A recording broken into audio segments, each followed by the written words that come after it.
In this chapter, we'll look at empowerment, teamwork, and communication, and how these elements contribute to top performance. An important part of effective management is empowering your employees. Empowerment is giving employees authority and responsibility to make decisions about their work without traditional managerial approval and control. This is good for the manager because it can free up the manager for other matters, and it's also good for the employee because it gives them some discretion and control in their jobs as well as a feeling of ownership. One way to empower employees is to share information. Anderson and Associates does this by practicing open book management. This is the practice of sharing financial and other critical data with all employees, training those employees so that they can interpret the data and understand how what they do contributes to the bottom line. Another way to empower employees is to link rewards to company performance. We can reward employees for contributing desirable ideas and actions that benefit the company and make sure they see how their actions affect profits. By giving employees a stake in the business through ownership, employees are no longer just employees, they are now employee owners. They are contributing not just to the business's bottom line, but they are also sharing in the prosperity. Two ways that companies provide for employee ownership are employee stock ownership plans and stock options. This chart shows some of the characteristics of both types of plans. As you can see, with an ESOP, or Employee Stock Ownership Plan, the company purchases shares of stock on behalf of the employees as a retirement benefit. On the other hand, with stock options, the company does not buy the stock for the employee, but gives the employee the option to buy the stock at a certain price during a specific time period. Employees are not required to exercise the option, and really wouldn't want to if it wasn't profitable. Let's look at how this works. If you have an option to buy the company stock at $30 a share, and the stock is currently priced at $25 a share, you wouldn't exercise the option. It would cost you more under the option to buy the stock. However, if during the time frame of the option, the stock goes up to $40 a share on the market, then you may want to purchase the stock at the option price of $30 a share. Sell it at the market price of $40 and keep the $10 per share difference as your profit. Having these options, you'll want the company to do as well as possible so that hopefully you can profitably exercise that option. Now let's shift gears and talk about teams.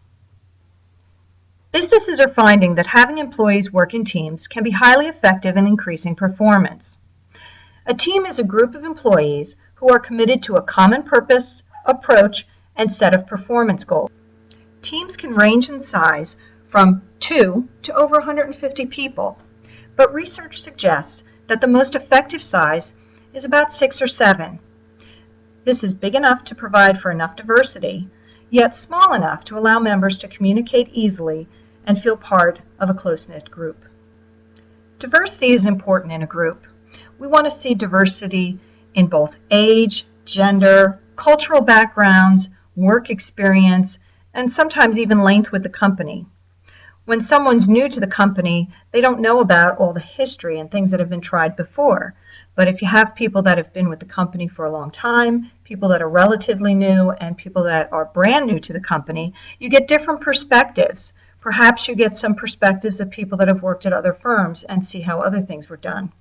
A cross-functional team takes the expertise of members from different functions of the organization, such as marketing, finance, or production. On this slide, we see 5 different types of teams. The first is a work team. This is a relatively permanent group of employees with complementary skills who perform the day-to-day work of the organization. A problem-solving team, on the other hand, is not meant to be permanent. It is set up to be temporary. This combination of workers gather to solve a specific problem, and then this team would disband. Self-managed teams are empowered to make decisions. Cross-functional teams pull members from different areas of the business from different business functions, such as, like we saw before, marketing, finance, and production. Virtual teams are geographically or organizationally dispersed, rarely meeting face-to-face. They use technology to accomplish their goals. While this slide describes 5 different types of teams, there can be overlap. For instance, A work team could be self-managed and cross-functional. And a problem-solving team could actually be virtual. Now let's look at the stages of team development. A team typically passes through these 5 stages of development, starting at the top with forming. Forming is an orientation period during which members get to know each other and find out what behaviors are acceptable to the group. Then we move on to the storming stage. This is the stage during which individual personalities emerge as members clarify their roles and expectations. Moving on to norming, this is the stage where differences are resolved, members accept each other, and consensus emerges about the roles of the team leader and other participants. Moving on from this is the performing stage. It's characterized by problem solving and focus on task accomplishment. Lastly, we get to the adjourning stage. It's the final stage, with a focus on wrapping up and summarizing the team's experiences and accomplishments. Teams typically progress through all 5 stages of team development. However, some may move through them quicker than others, and some may skip steps, but those that do aren't usually as effective. Now let's look at some additional characteristics of teams: team cohesiveness and team norms. Team cohesiveness promotes cooperation and willingness to help each other, and as a result, higher motivation and higher levels of performance. How can we build team cohesiveness? Through team building exercises or retreats. Athletic teams sometimes do things together unrelated to the sport that they're playing. For example, my daughter's hockey team will go out on Wednesday nights after practice to the movies, to grab a bite to eat as a team, but they don't talk about hockey. They just get to know each other better, and it makes them a more cohesive team. They want to be a part of that team. It's also important to understand team norms. These are the informal standards of conduct shared by the team members that guides their behavior. Norms are informal and unwritten guidelines. These informal standards identify key values and clarify the team members' expectations. We can't leave a discussion of teams without talking about team conflict. Conflict is when one person or group's needs do not match those of another, and attempts may be made to block the opposing side's intentions or goals. Conflict is inevitable when you have groups of people working together. Everyone comes to the table with a different personality, viewpoint, and ideas. The key is knowing how to handle the conflict and make it productive. This usually falls on the team leader. It's important to resolve the conflicts and make sure the team members respect each other. Now on to discussing communication. Communication is the meaningful exchange of information through messages.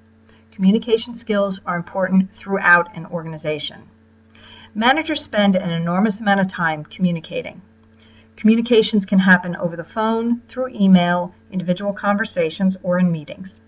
This slide provides you with a visual representation of the process. There are 6 elements: the sender, receiver, message, channel, context, and feedback. And let's not forget noise. This can further complicate the issue. With so many elements involved in even a simple communication, it's no wonder communications can go so wrong. Let's look a little deeper at each of these 6 elements. First, let's start with the sender. The sender composes the message. The message then gets sent through some sort of communication carrier, or otherwise known as a channel. That can be a conversation, it could be a phone call, an email, or texting. Those are all different channels for this message. The receiver, or the audience, are the ones that receive the message. They have to decode the message, and hopefully they get the intended meaning. By getting feedback from the receiver, the sender knows whether the message was received properly or as intended.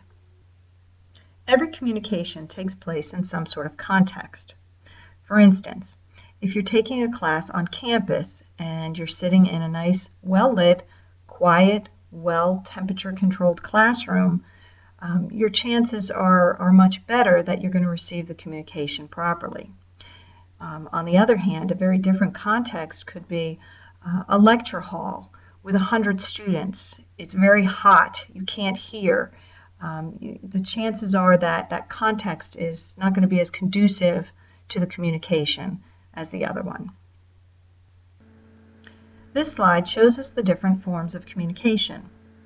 We have oral, which is transmitted through speech, written, which is communicated through writing, formal, which goes through the chain of command within an organization, and informal, which is through more informal channels such as the grapevine. Verbal communication is when we transmit messages using words. So oral, written, formal, and informal can all be verbal communications. Nonverbal communication, on the other hand, is when we communicate through our actions and behaviors rather than through those words. Things like our tone of voice, facial expressions, posture, the way we're dressed, our makeup, our gestures, our body language, all can send a message in addition to or in contradiction to what was said. Nonverbal communication can be very powerful. Someone can ask you to do something several times and you don't do it or you don't pay attention, but as soon as they raise their voice and say it in a louder tone or an angrier tone, they have your attention.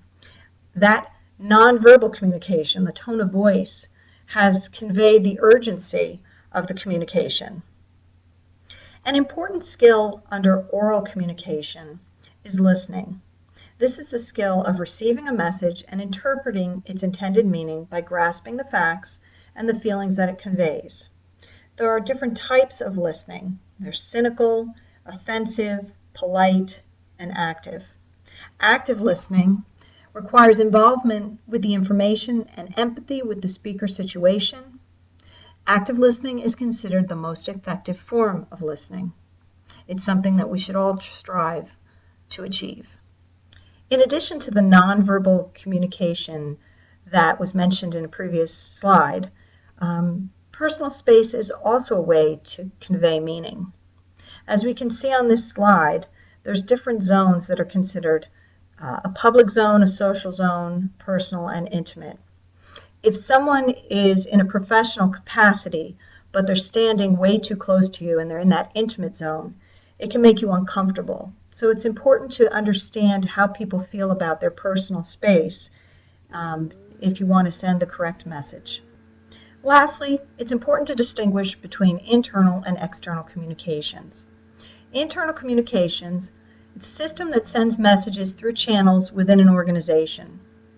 External communications is the meaningful exchange of information through messages between an organization and its major audiences. So this would be when we send a communication outside our organization, either to our customers or suppliers or even to government officials.